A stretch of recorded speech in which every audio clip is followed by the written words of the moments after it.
21st century pulp fiction, and it really is, because it's a cross-section of science fiction, fantasy and horror, but not just in comic format. We've got it in galleries of well-known artists and everything.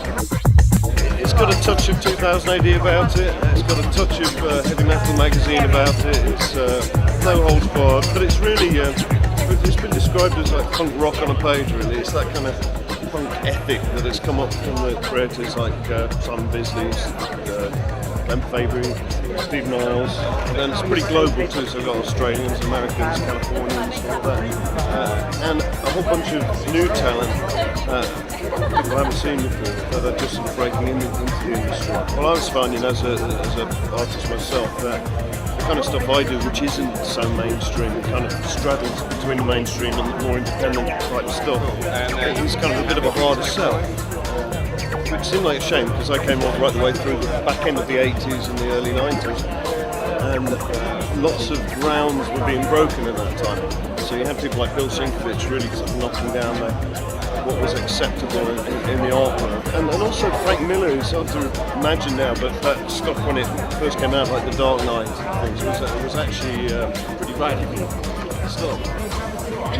Artistically, people were sort of comparing it to the 70s Kurt Swan type stuff, and it was breaking boundaries a bit. So, as a kid, I was really interested in illustrated storytelling, so the Paper Tiger and Dragon's Dream kind of stuff, Roger Dean, all of that kind of stuff. I always had a love for science fiction and fantasy illustration. Everybody who's done stuff for us is creative in lots of different ways. And we have people who work in computer games, people who work in film, people who are film students, artists of all different walks, lots of writers. Everyone's kind of keen to do different things. So we're trying to say, well, why not? You know, why not try all of them?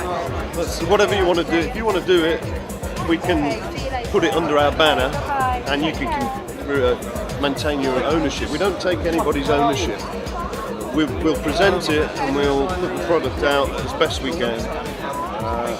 And once the costs are recouped, then it kind of gets shared out amongst the creators. There's a nice whiff of socialism in the air with it. By all accounts, anthologies are the kiss of death. Fantasy, science fiction, horror comics don't sell, and we've done, and I believe that. Not if it's done well, you know, and it's taken off. And we're also drawing a lot of top name creators to future issues. I mean, it's quite incredible the people we've already got in here that want to be involved, because they just like the idea, and also they get to keep their own product, and they get to do stuff they want to do, which is a rare sort of opportunity these days. They'll be able to get it in any comic shop. You should be able to order it, no problem. They should have it on the shelves. You can also, if you order it in bookshops, you can get it, but it'll be on Amazon. It'll be all the main places. So it's fairly widely available.